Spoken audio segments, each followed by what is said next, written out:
Amazing, amazing, amazing. Manchester City vs Arsenal Community Shield prediction. We are back finally. And in this video, I'm just going to keep it brief. But before that, let me quickly mention that I appreciate you for staying around and showing your support while I was away. My main reason why I'm focusing on the game between Manchester City vs Arsenal is because many people are going to be staking on this game, but only a few know what is needed at the end of the day, or have the insights, the knowledge needed to make the best prediction. So we talk about Community Shield. It has been stated earlier on that the team that wins the Community Shield is supposed to find it easier to win the English Premier League title, but that is not the case. Have a look at Liverpool last season, winning against Manchester City 3-1 in this Community Shield. And then what happened? They went ahead and finished 5th in the season. Disgusting performance from them last season. Anyway, I'm still optimistic that this season they might make a turnaround and become title contenders once again. So Manchester City vs Arsenal. To Manchester City, they have already won the treble. There's nothing needed to be proven more, but it will be amazing for them, or it will be a boasting factor for them winning 4 titles back to back. So to them, this is just going to be another preseason friendly match. But if you look at the Arsenal side, this is a must-win match for them, because they're coming into this game with the mentality of making a statement. They want to tell us that we are still title contenders. We can still win the English Premier League title in the 2023-2024 season. And if they fail to win it, then the morale of the players, their psyche, will be greatly affected, because they'll just say that Manchester City is better at the end of the day. There's nothing to compete for. Anyway, have a look at the last 4 matches played by each of the teams in the preseason. We had Manchester City. They have played 4. Out of the 4 matches, they have scored 7 goals, conceding 4 goals. They have won 3 games and lost 1 goal. So you might say that the results are not bad. The results are not bad for Manchester City. They're also not good. But my interest is in their match that they played against Bayern Munich. They won against Bayern Munich 2-1. And I love that, because Bayern Munich is one side that is one of the top clubs when it comes to the Champions League or the Europe competitions. And then go to the Arsenal side. They have played also we are looking at their last 4 matches. That is where I'm capped. Out of the 4 matches, they have scored 11 goals, conceding 6, winning 3, losing 1. So you see, both teams, Arsenal and Manchester City, they're at a point of equilibrium, the results are the same. It's difficult to differentiate which team has better chances of winning this particular game. For Arsenal, they had one of the biggest games they had was the one Arsenal vs Manchester United. They lost to Manchester United 2-0. And then the other one was Arsenal vs Barcelona. They won against Barcelona 5-3.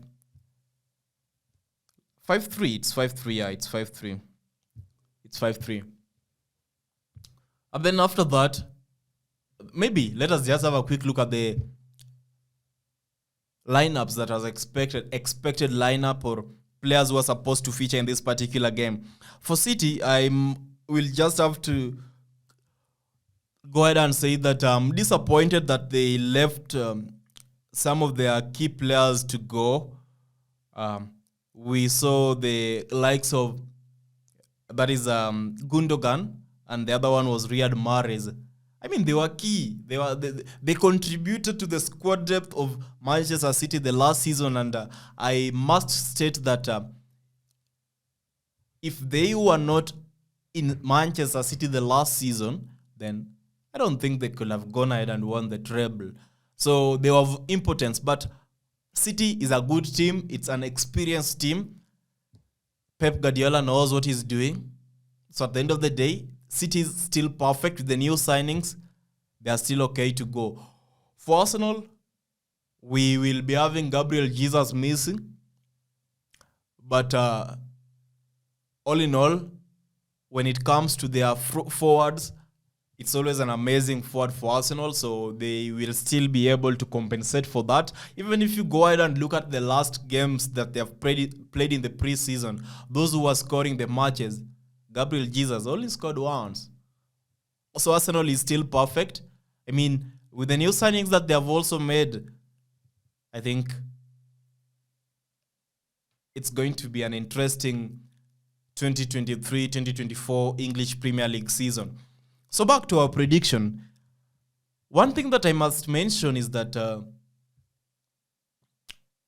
picking the person who is supposed to win this game at full time or at 90 minutes is difficult, completely difficult. Because I can't go with Manchester City to win. I can't go with Arsenal to win. At the end of the day, there is a doubt within each of the betting options. But there are two betting options that seem to be perfect. One, we have the corners betting option. Two, we have the handicap betting option.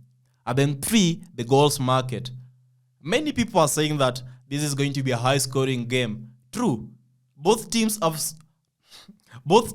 have shown that they have the capabilities of scoring goals. They have the capabilities of conceding goals. So at the end of the day, I don't know who's going to be scoring. I don't know who's going to be conceding. What I know is that Manchester City at least will score one goal. Let me say, I know Manchester City will score one goal.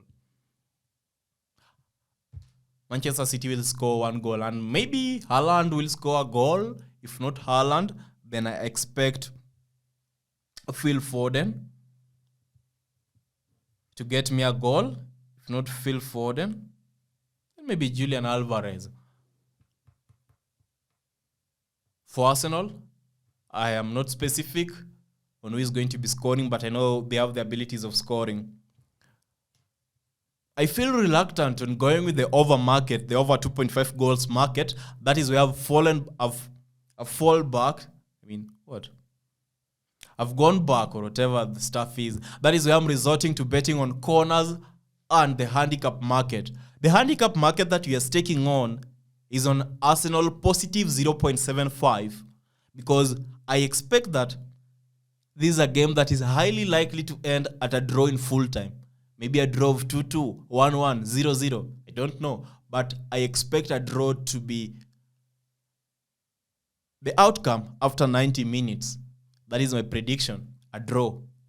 But when it comes to betting, instead of going with a draw, because the handicap market has valuable odds, Arsenal positive 0.75 at an odd of 1.905. That is what we are staking on. So stake on that. That is the first betting option. It means that the bet will win. If a draw occurs at full time, it will win. If Arsenal win the game, it will win. If Arsenal loses the game by one goal, we will lose half of our stake. Half of our stake. But if Arsenal loses by 2 goals or more, then the bet will be lost. At the end of the day, this bet relies on the fact that Arsenal must not lose this game. And the reason why I have resorted to this is because I think that this is going to be a draw match. And because I don't want to say that Arsenal is going to be winning, I don't know who will win the game after 90 minutes or if there's a draw or if there's a stalemate after 90 minutes. What I know is that based on my prediction, based on my feelings, I think that a draw is possible at 90 minutes. The second option is over 8.5 corners at an odd of 1.72. Lovely betting option. I love how the games have been playing in the preseason. Arsenal has been averaging around 3 corners per game. Manchester City has been averaging around 4 corners per game. That gives us 7 games. 7 corners. That gives us an average of 7 corners, yeah. So Taking that into consideration, I expect a bonus of 2 corners in this particular game because this is going to be a highly intensive match. Yeah, imagine 2 bulls fighting against each other. That is the scenario today. So expect several corners. But if you fall back and have a look at the head-to-head matches, you'll realize that in the last 2 games, that is in their last season games, corners were exactly 3 in their last 2 head-to-head matches. I think it is in the 4th head-to-head matches. In the 4th head-to-head match where we had 5-5 on corners. Not really a fan of that. Instincts drives me into betting on over 8.5 corners. So those are our predictions for the Community Shield. As I have said, over 8.5 corners. And then when it comes to the who will win the game, I expect a draw, but I'm betting on an Asian handicap of positive 0.75 on Arsenal. And then just a bonus game, Mitre vs Atlanta. This is a match that I have gotten interest because the odds are big. Playing under Football Argentina Primera B Nacional. It is a value bet because the bookies have not realized that their away team has better chances of winning this particular game. And I have realized that. So Mitre vs Atlanta, Club Atletico Atlanta is the match.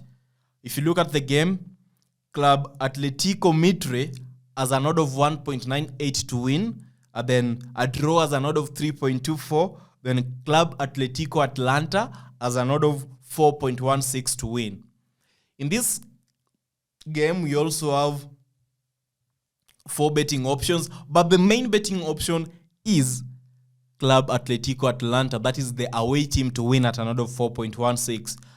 There are a lot of reasonings done to come up with this prediction, but I'm not going to get into details or the finer details. I only want to mention that if you're not comfortable staking on that, go ahead and stake on the double chance of Atlanta. That is the away team to win or a draw to occur at an odd of 1.83. And then if you go back, it's very funny because have a look at their double chance market. I mean, not the double chance market, the Asian handicap for positive 1.5. It clearly indicates that Club Atlanta has an upper hand, but it worries me why the bookies are going ahead and giving them 4.16 odd, while in reality my battery is getting low. So that being said, the second betting option is under 8.5 corners at an odd of 1.80 odds, and the final betting option is 2 or more goals in a row, team 1. No, the final betting option is Club Atletico Mitre to score 2 or more goals in a row. No, at an odd of 1.42. That is available on 1xBet. The third betting option is available on 1xBet. Those are the 3 betting options for this particular game. Ensure that you consider them. And